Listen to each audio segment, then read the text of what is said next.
नाम का एक राजा था। जरासंध बहुत शक्तिशाली था और उसने कठोरता से शासन किया। वो भारत के पूर्वी हिस्से में था। उसकी अपने राज्य को चारों ओर फैलाने की महत्वाकांक्षा थी। तो कृष्ण नहीं चाहते थे कि ऐसा हो। वो वहां गुप्त रूप से गए, लेकिन फिर उन्होंने खुद को प्रकट कर दिया। जरासंध एक महान पहलवान और योद्धा था। इसलिए जब उन्होंने उसे द्वंद्व युद्ध के लिए आमंत्रित किया तो उसने कहा, तुम चुनो, जिस भी तरीके से तुम चाहो मैं तुम्हारे साथ युद्ध करूंगा। तो कृष्ण ने कहा, तुम्हें भीम के साथ कुश्ती लड़नी होगी। जरासंध भीम की तरह शक्तिशाली और भीम के जैसा ही कुशल था, तो उसने कहा ठीक है। तो वो एक कुश्ती मैच में उतर गए। कहते हैं कि यह मैच 13 दिनों तक चला। हो सकता है वो रात में सोते होंगे। इस पत्ते में सूरज की किरणों को सबसे ज्यादा मात्रा में सोखने की क्षमता होती है। अगर आप इसे पानी पर रखते हैं तो इसका तना हमेशा उत्तर की ओर होगा।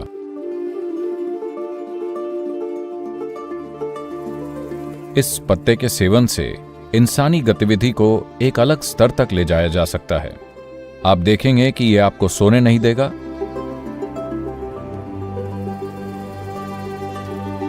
इसका तना इतना संवेदनशील होता है कि यह बोध का स्रोत बन जाता है।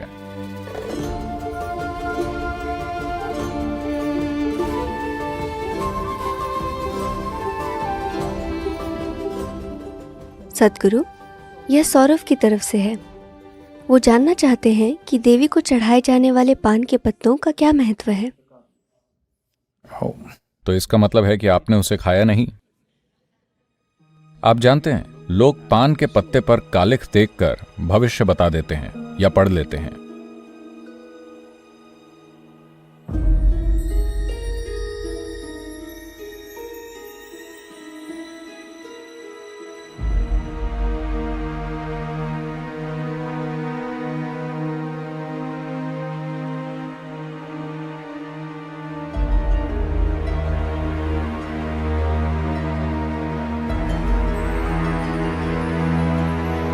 तो एक संस्कृति है जहां दिए की कालिख को पान के पत्ते पर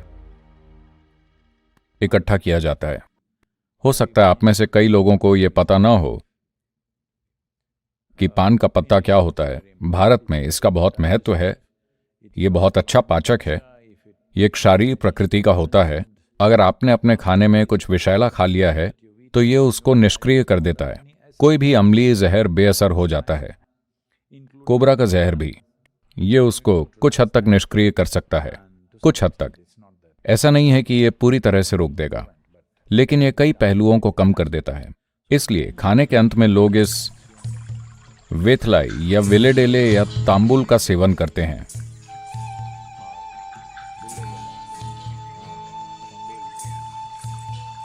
मार्शल संस्कृति में अगर कोई तमालपाकू उठाता है तो इसका मतलब है कि वो एक जोखिम भरा कदम उठा रहा है। वो दुश्मन का डट कर सामना करने को तैयार है। ये एक आत्मघाती मिशन की तरह होता है। आज आधुनिक शहर में, भारत के शहरी इलाकों में क्राइम गैंग वाले इसे सुपारी कहते हैं। इसका मतलब है, मैंने तुम्हारे ऊपर सुपारी ली है, मतलब मैं आकर तुम्हें मारने वाला हूं। तो वहां बस ये बात फैल जाती है कि इसके ऊपर सुपारी ली गई है। जो भी इसे मारेगा उसे सुपारी मिलेगी, बेशक इसकी कीमत होगी। तो ये बहुत पुराने समय से चला आ रहा है। अगर मैं तांबुल उठाता हूं, इसका मतलब मैं एक आत्मघाती मिशन के लिए तैयार हूं। ये दोनों बातें आपस में जुड़ी हुई हैं कि इस पत्ते के सेवन से मानव गतिविधि को दूसरे स्तर पर ले जाया जा सकता है। और ये पत्ता तभी काम करता है जब इसका तना कम से कम 1 इंच का हो। अगर आप इसे ज्यादा पास से काट देते हैं तो इसमें वो बात नहीं रहती। ये पत्ता, मुझे पता है कि लगभग किसी भी पत्ते का इस्तेमाल किया जा सकता है, लेकिन ये विशेष पत्ता, अगर आप इसे पानी पर रखते हैं तो इसका तना हमेशा उत्तर की ओर रहेगा। आप ये जानते हैं, अगर आप इसे पानी में, शांत पानी में डालते हैं तो यह स्वाभाविक रूप से इस ओर मुड़ जाएगा और उत्तर की ओर इशारा करेगा। इसलिए अगर आप जंगल में खो गए हैं और आपके पास एक पान का पत्ता है तो आप इसे वहां पानी में डाल दें। यह आपको दिखाता है कि उत्तर किस ओर है। एक बार आप उत्तर दिशा जान गए तो बाकी सभी दिशाएं आप जान लेंगे, मुझे उम्मीद है। पान का पत्ता और बोध आपस में जुड़े हुए हैं क्योंकि ये एक न्यूरोलॉजिकल उत्तेजक बल्कि तंत्रिका उत्तेजक है। अगर आप इसका सेवन करते हैं तो आपकी नसें हल्की इस तरह हो जाएंगी, तो आपकी न्यूरोलॉजिकल जटिलता और न्यूरोलॉजिकल गतिविधि और आपका बोध सीधी तरह संबंधित हैं। किसी भी दूसरे प्राणी की तुलना में एक इंसान चीजों को समझने में ज्यादा सूक्ष्म इसीलिए होता है क्योंकि हमारे पास सबसे जटिल न्यूरोलॉजिकल सिस्टम है। दरअसल बाकी किसी भी प्राणी की तुलना में आपको बेहतर सुनना चाहिए, आपको बेहतर देखना चाहिए, आपको बेहतर सूंघना चाहिए, लेकिन शहरों में रहते हुए ये चीजें नीचे आ गई हैं। अगर आप प्रकृति में रहते होते तो ये चीजें बहुत ही सतर्क होती। बस यूं ही आप ज्यादातर प्राणियों से सूंघने, देखने, सुनने, हर चीज में कई ज्यादा बेहतर होते, मगर ये नीचे आ गई हैं क्योंकि शहरी समाज में रहने पर देखने वाली, सुनने वाली और सूंघने वाली सभी क्षमताओं पर बहुत ज्यादा प्रभाव पड़ता है। उस वजह से ये एक तरह से कम होती चली गईं। वरना अगर कोई व्यक्ति प्रकृति में रहता है तो उसकी पांचों इंद्रियां उच्चतम स्तर की होती हैं। क्योंकि हमारे पास सबसे जटिल न्यूरोलॉजिकल सिस्टम है, उस पर थोड़े से उछाल से आप स्वाभाविक ही समझने लगते हैं। इसलिए बोध के लिए जो भी उपकरण इस्तेमाल किए जाते हैं उनमें हमेशा एक पान का पत्ता होता है। वेतलाई निश्चित ही वहां होगा। इसलिए देवी, हनुमान और कई दूसरे देवी देवताओं को हमेशा इस विशेष पत्ते से ढका जाता है और फिर इस पत्ते का इस्तेमाल किया जाता है। देखिए, कोई भी चीज जब किसी को छूती है तो वो एक छाप छोड़ती है। अभी आप यहां बैठे हैं, अगर हम आपके जाने के बाद आपके कुत्ते को लाते हैं तो उसे पता होगा कि आप कहां बैठे थे, हाँ या ना? नहीं, मैं ये नहीं कह रहा कि आप इतने बदबूदार हैं, लेकिन कुत्ता पता लगा लेगा, है ना? आप कहां बैठे थे वो भ्रमित नहीं होगा, उसे पता चल जाएगा कि आप कहां बैठे थे। इसका मतलब है कि कुछ आपने छोड़ा है। इसलिए किसी भी संपर्क में आप हमेशा कुछ छोड़ते और कुछ लेते हैं। इसे ही हम ऋणानुबंध कहते हैं। यही कारण है कि एक योगी जो विकास करना चाहता है, एक योगी जो तरह तरह के प्रभावों से भ्रमित नहीं होना चाहता, वो आमतौर पर शारीरिक संपर्क से बचता है। और अगर आप उससे हाथ मिलाने की कोशिश करते हैं तो वो ऐसे करता है क्योंकि अनावश्यक संपर्क जरूरी नहीं है। यूं ही ये आपके बोध को भ्रमित कर देगा। निर्भर करता है कि आप क्या करना चाहते हैं। अगर आप इंसानों से संपर्क के लिए बेताब रहते हैं तो आप जिसे भी देखते हैं जाकर उसे पकड़ लेते हैं। लेकिन अगर आप अपने भीतर अच्छे से हैं, आप देख रहे हैं कि इस जीवन को बेहतर कैसे बनाया जाए, तो आप कम से कम संपर्क करना चाहेंगे, क्योंकि बहुत ज्यादा संपर्क भ्रम पैदा करेगा आपके जीवन को उसके मूल स्वरूप में देख पाने की क्षमता में। Now, Vetalpaku or Vettale particularly enhances that. So anything connected with Devi always is related to Vettale. अब पान सुपारी या खासकर पान का पत्ता इसे बढ़ाता है, इसलिए देवी से जुड़ी कोई भी चीज हमेशा इससे संबंधित होती है। यह अजीब है, आप जानते हैं, क्योंकि कई भारतीय इस पर लड़ते हैं क्योंकि वो नहीं जानते कि ये क्या है। इसलिए वो सोचते हैं कि उन्हें ये पत्ता देवी की ओर करके रखना चाहिए। नहीं, हमेशा तना देवी की ओर रखें। ऐसा लगता है जैसे ये आपको भेंट किया गया है, लेकिन ये ऐसा ही है, ये आपके लिए है, क्योंकि पान के पत्ते का तना चीजों का बोध करने में सक्षम होता है। सुपारी यानी बीटल और इस पत्ते का इस्तेमाल एक साथ किया जाता है, इसलिए अंग्रेज इसे बीटल लीफ कहने लगे। ये बीटल लीफ नहीं, ये पान का पत्ता है, सुपारी अलग है। तो किसी भी दूसरे पत्ते की तुलना में इस पत्ते में प्रति वर्ग इंच सबसे ज्यादा मात्रा में सूरज की किरणों को सोखने की क्षमता होती है। इसलिए यह सिर्फ छाया में ही उगता है। यह सूरज की रोशनी नहीं ले सकता क्योंकि यह बहुत ज्यादा सोखता है। तो सोखने की इस क्षमता के कारण विशेष रूप से इसका तना इतना संवेदनशील होता है कि यह बोध का स्रोत बन जाता है। और ये उत्तर दिशा को दर्शाता है।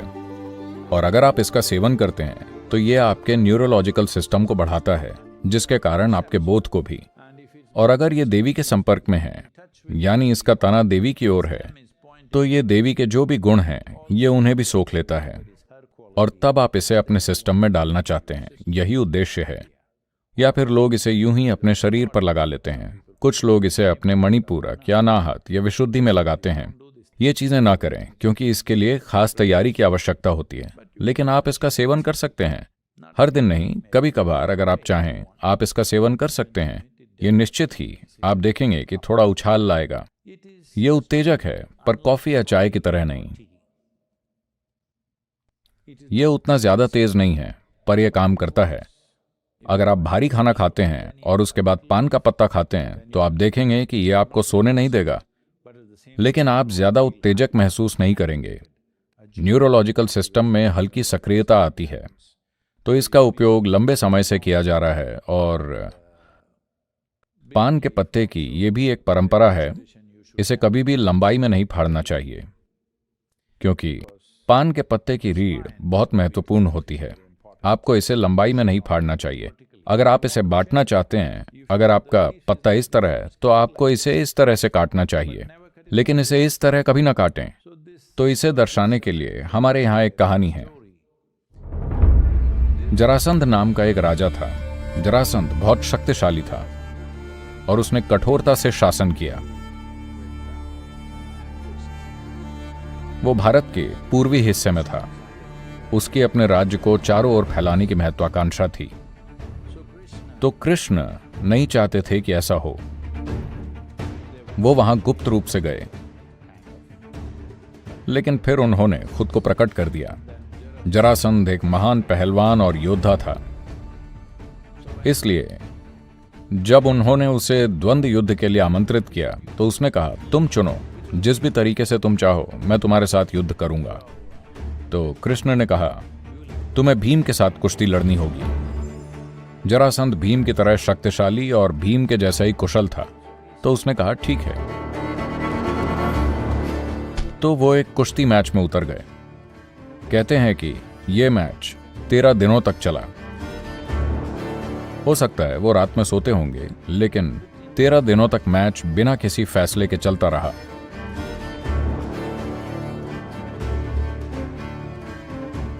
दोनों पूरी तरह थक गए थे। वो खड़े भी मुश्किल से हो पा रहे थे। दोनों बुरी तरह थक गए, पर हारा कोई नहीं था। कृष्ण वहीं बैठे रहे और जरासंध को देखते रहे। जो भी करो, यह आदमी मरता ही नहीं, ये क्या है? उन्होंने इस पर गौर किया। तब उन्होंने देखा कि उसे वरदान मिला हुआ है, जब तक उसके 2 टुकड़े न किए जाएं, वो नहीं मरेगा। तो कृष्ण वहां बैठकर पान और सुपारी खा रहे थे। उन्होंने एक पान का पत्ता उठाया। एकदम चिड़चिड़ाहट के साथ भीम ने उनकी तरफ देखा। मैं करूं तो करूं क्या? मैं थक चुका हूं, यह बंदा मरता ही नहीं। पर मैं हार नहीं मानूंगा। यह चलता ही जा रहा है, क्या करना चाहिए? कृष्ण ने पान का पत्ता लिया और उसे लंबाई में चीर दिया। अगला काम भीम ने भी यही किया। उसने उसके दोनों पैरों को पकड़कर उसको चीर दिया और उसे अखाड़े के दोनों किनारों पर फेंक दिया। वो मर गया।